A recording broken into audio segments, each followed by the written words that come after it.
Hello everyone and welcome back to the channel. Now in this Necropolis focused video, we're going to be answering the age-old question of should I be using Aegon in Necropolis or should I not be using Aegon in Necropolis? There's already a little bit of buzz about this topic and, the various chats and like people asking for advice and some of the guides that we've already seen. And even though I haven't done a path myself, I do think I am in a pretty good position to weigh in on this topic because I was both commentating on Seaton's initial stream where he just absolutely steamrolled with Aegon, was the first human in the world to legitimately finish Necropolis. And then I also just have been chatting with a bunch of friends, but also watching streams and even commentated for a while on one of Karate Mike's streams, which sort of had the complete opposite approach of using specific champions for each path. Some really good long form champions that take a little bit more finesse, like Shuri and Kate Bishop, and then some like very specific counters to very specific fights, like when we saw some like Horseman Storm and Hulkbuster and things like that happening. So there really do seem to be two camps here. And, the question is, which is going to be easier for you? Which is going to be cheaper? Which is going to be better? And, the bottom line is both are completely legitimate. So before we even get started with this video, what I don't want to have happen is any shame or any sort of like taboo about using one or the other strategy. If you have Aegon, if he's ranked up and you want to use him and you think that's going to be the path of least resistance for you, by all means, please use that freaking Aegon. He is an absolute monster when it comes to long form content. There's almost no way that you're going to get stuck if you bring Aegon, as long as you scout a little bit, make sure that, a few fights may need a non-Aegon counter, so you just got to be a little bit on top of that. But also, if you want to try to do it a little different and have fun and use some champs that you've ranked up, like I personally have a rank 2 Shuri and an ascended Kate Bishop, I am absolutely going to be using them. If that sounds more fun to you, if you're fluent in those characters, then please, by all means, do that. Have fun. Even if it's a little bit more costly or if it takes a little bit longer, that might be the best way to do it for you. So let me just tell you a little bit of a history of this past week, right? So on the day of the release, Seaton reached out to me and asked if I could join the team commentating for him, which for me personally was just like a huge honor. We had met up in Vancouver and we'd also kind of like shared a stream together for one of the finals matches of the Vega Battlegrounds Championships. So he and I kind of knew each other, and he just kind of wanted some people on the team that could, keep it entertaining and also kind of help him scout out the best and fastest path. And I think we did all kind of find out that going from Titania to Guardian is sort of the easiest path, especially if you're using Aegon. But we sort of figured that out in real time. And, I gotta say that before the stream started, when he had said, I'm going full balls to the wall Aegon, recoil tree masteries, full boosts, like let's freaking go with Aegon, I was a little skeptical because this content was sort of, pitched to us as being much more like niche, utility needed, and sort of like a little bit more RPG locked. To the point where like Aegon was seeming to be this like massively expensive option. But like to Seaton's credit, he was trailblazing for us. He was the first person to go in. I bet if he could go back and do it again, he would have changed two things. He would have gotten rid of Doctor Doom, maybe Ant-Man, made like a Heimdall team, and also brought a reverse controls counter so that the final phase of the GM was a little bit easier. Not to mention that the Grandmaster was like totally bugged with that unstoppable heavy. So like Seaton still finished it faster than anybody with bugged Grandmaster, with Aegon, going in completely blind. And even though the revive count was probably a little inflated than like if he had more information, right after that, Cam, who was on the stream, had sort of watched the whole run, sort of like refined the technique that Seaton had started by making a more dedicated Aegon team, bringing Juggernaut for the reverse controls, and just having seen every single fight and having it had been scouted for him already, he did a 30 revive run with Aegon. So now all of a sudden, to many people in the community, it's looking like, hey, this is the way to go. We should just go with Aegon. Now, meanwhile, in the background, we know that other people like Karate Mike, MSD, Bitter Steel, like I'm only naming a small handful of people, were pretty committed to going for like a non-Aegon type team. And this is sort of where we get into like a little bit of the finesse here. So in my opinion, this is the breakdown of like, if you're only thinking about unit costs, and we can get into it a little bit more later when it comes to like ease of play style and amount of time. But like, if we are only talking about items, I am of the strong opinion that if you want to use the fewest amount of revives and items, the best way to do this content is the non-Aegon way, to pick the counters that you may have, that you need to have ranked up and that you know how to play them, and to go in with a very specific strategy for each path, and maybe duel and practice a little bit so you get the animations. And if you play exceptionally well, you will absolutely have a cheaper time doing that. Now, here's the rub though. If you do not trust yourself with the amount of skill that is needed to play champions like Kate Bishop, who seems really easy to play, but is actually a very tricky champion to play, and it's not because of the perfect release, it's because of the spacing, it's because you have to keep them in the corner, you have to get those heavies in the corner in order to keep all your stuff up, because if that stuff falls off, then you basically have lost everything when it comes to Kate. So that's just one of these champions that I'm talking about. If you don't consider yourself proficient with these champions, or say you only have like rank 4 6-star versions of them, I don't really see Shuri as a rank 4 6-star doing much here. Like seeing a 7-star rank 2, especially a duped one, that is going to be doing some really, really good damage. Same with champs like Guillotine 2099 or Strife.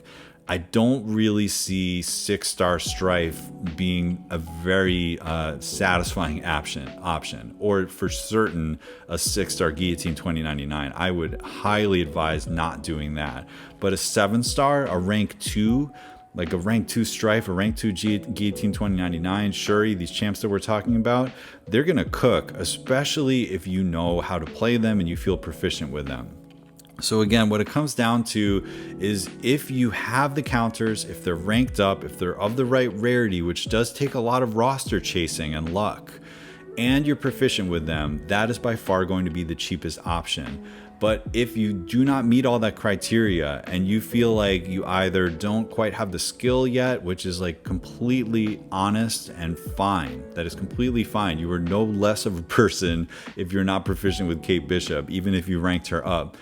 It's totally fine to use Aegon, and you may end up saving units that way.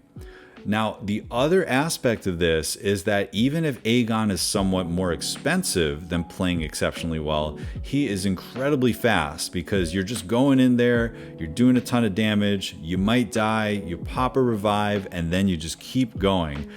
I mean, Seaton and Pepe just absolutely smashed it in terms of like time in the Necropolis and how fast that they got that first initial clear, and then Pepe eventually got the 100%, very much leaning on Aegon. So like if you don't really care about the items, like if you're like, hey, I'm gonna unit man this thing anyway, Aegon is for sure going to be faster. Like talking about a rank 5 ascended one, using recoil tree masteries and using a support team, right? So that's the other aspect of this, is like if you want sort of a more mindless, and I don't say that with any negative connotation, if you want sort of a more mindless clear where you're just plowing through with big yellow numbers and it's relatively easy, and you're reading the nodes to make sure you don't completely screw up, but like ultimately you may be ignoring a lot of these nodes, that is absolutely fine. So like the main purpose of this video is I want to kind of remove the stigma from using either strategy, right?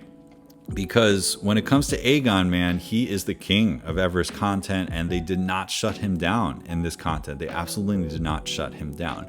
Now, the last thing I want to talk about is that there are ways to play Aegon, right? And like Aegon is not just an automatic, hey, I'm going to parry and 5-hit combo them until they die champion.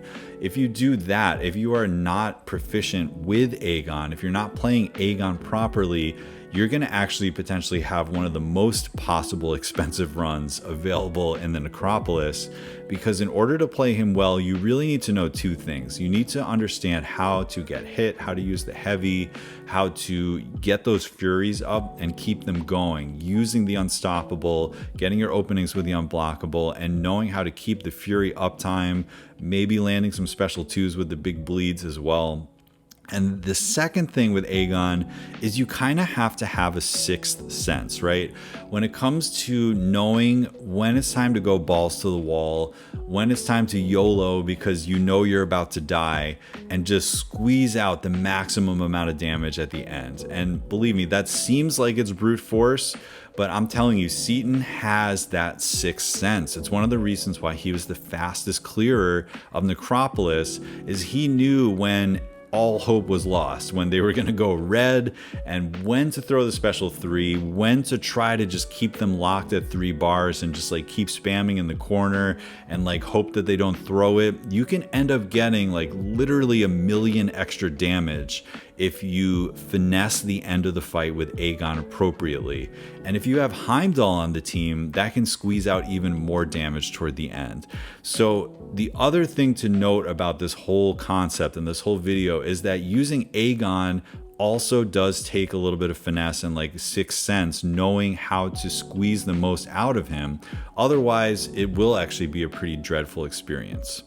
So now what am I going to be doing? Now, I happen to be extremely lucky because I have 7-star Shuri, I have Kate Bishop with a 6-star Winter Soldier relic, and I decided to ascend her before this came out because I had a feeling she was going to be good, and I also just happened to really enjoy playing her in Battlegrounds and other content. I also have a 7-star America Chavez. So those 3 I think are going to carry me through a lot. But particularly I'm going to talk about my first path here. I am going to be taking Titania path, and my plan for now is Kate Bishop, great fight for Titania. I'm actually going to use America Chavez herself for the Arcus because she has good energy resistance. She has power reversal. There's a way to kind of like spam heavies in the corner and keep your negative zone up, and then just throw your special 2s if everything lines up, and then you can kind of heal back. It is not a soloable fight for her, but she can definitely do it in maybe 2 revives. So for me, that's worth it because the Kate Bishop synergy is so strong.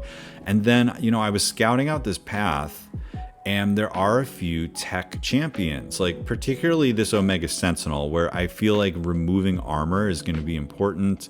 And then as we get up here, I do think you want a cosmic champion for this Guardian over here, whether it's like Vox or Adam Warlock, or in my case, it's going to be Null, I think, or Gore. Like, I do think you do want a cosmic champ for that. And then, you know, similarly, there's this Captain America Sam up here, who I have a feeling Null is going to cook on that. So listen, Null was my first rank 5 champion. I took him up to Sig 200 rank 5 after EOP because I had no idea he was going to be in the Titan Crystal. Then, you know, the Titan Crystal was announced, and I think a lot of people got gun shy about ranking their nulls. So I do think I'm in a very unique position having a maxed out 6-star max Sig null. A lot of people might have the 7-star null now, but without that extra ramp, it makes it a little bit difficult. You also can't deal with any kind of regeneration if you happen to be using them on fights that need that. So I am pretty excited to give this guy a whirl, and I do think that we haven't really seen him used that much yet. But I do think that I'm going to have some good fights with him, and I'm hopefully going to be posting that content. And pretty much the rest of the lane is going to be Kate. I mean, Kate can almost do every single fight on this path. And there's slightly different strategies. Like sometimes you need to use the Tranquilize, like against the Airwalker. You know, the Wiccan fight and the Captain Britain is why I'm bringing Shuri. I'm just going to be like heal blocking with Despair, the Wiccan, and then I'm pretty sure that like having a tech champion to go against this Captain Britain and not have to worry about her node, which I heard is a little tricky for Kate Bishop, even though she can do it. because she's got the reverse controls and all that stuff when you purify. It's going to be easier to use Shuri there for sure, in my opinion, because like you don't have to hit them as much. You can just let them tick away and throw special threes. So, this is my plan, man. I'm using this team. Now, am I going to do it in sub 30 revives? Probably not. Probably not. I am a good player. I am not the most skilled player. Am I going to do it in less than 50 revives? That's kind of the goal. That's like my personal goal, which for me, like taking Aegon from rank 1 unduped, throwing an awakening gem in him, buying all the Sig stones in the battleground score, taking him to rank 5, like that's just not practical for me. And I am fortunate enough to have these champions ranked up already. So anyway, that's going to be the end of my video. If you want a more detailed guide, I know for sure that B McG and Vega, two of my best friends in the game, part of the MCOC Illuminati, are coming out with more specific guides with who are the best champs. I gave you a few of them. Obviously, Kate and Shuri seem to be like the non-Aegon MVPs for most people. They are certainly going to carry me through this. I'm not using Aegon, but believe me, the Aegon is way, way more viable than anyone ever predicted. And if that is the path of least resistance for you, I highly encourage you to just do it. It sounds fun. Seaton had an absolute blast. Like watch back that stream or like watch his highlights video. When he got that Red Guardian solo, we were cheering. It was just so exciting. It was so classic MCOC. And there's absolutely nothing wrong with using him. So don't let anybody shame you into not using Aegon. However, don't let anyone pressure you to use Aegon if you don't want to. Because the beauty of this content is that it actually is designed with health pools small enough that if you bring in good utility, you can get them down. So that's why I'm excited, for example, for America Chavez versus this Arcus. Like, I know I'm not going to solo it, but she pretty much counters energy when it comes to the cold snap and power gain, and she's just going to be able to throw a lot of specials, throw a lot of relics, and have a really good time. So my plan, I am going in with this team to do this path as soon as I can rank to America Chavez, which I'm like less than a quarter of a tier 6 class catalyst away. So I'm really hoping when the battleground store resets, I can like buy it, and I think I need to buy all the selectors and then get lucky with like maybe one of the crystals from the randoms. So I'm hoping by the end of AQ and by the end of this that I will be able to finally rank her and then go in with this very team. And last shout, of course, is Wiccan is there for the reverse controls for the 4th phase of the Grandmaster. You really don't even need a ranked up champ to take that portion, because all you need to do is survive and throw off your specials. So I think like a rank 4 Wiccan, who I won't be using on the path, he's going to be just like turning off that reverse controls in phase 4, and I just basically have to survive, take some blocked hits, and he's going to be throwing a special 1, hopefully only, and just get those bars of power, get him down. I think that's going to be a lot easier than learning how to deal with that insane input reverse controls thing. So if you can fit somebody like that on your team, or if you can use Wiccan on the path itself, I think that's a very wise idea. Or the alternative is using like a power gain champ like Hyperion or Dragon Man, or somebody who can just like get those specials passively. That's a really good idea as well. So anyway, let me know what you thought of this video. I do think I'm sort of like poised to answer this question better than most people because I've been up close and personal on some of these streams. But yeah, if you want to use Aegon, freaking use Aegon. If you don't want to use Aegon, put him on the bench. Use some other champions that you want to use. Let me know who you're using on your team. If this was a helpful video, do check out the future videos from Vega and B McG coming out this weekend. I hope you have a great day, and I'll catch you in the next one.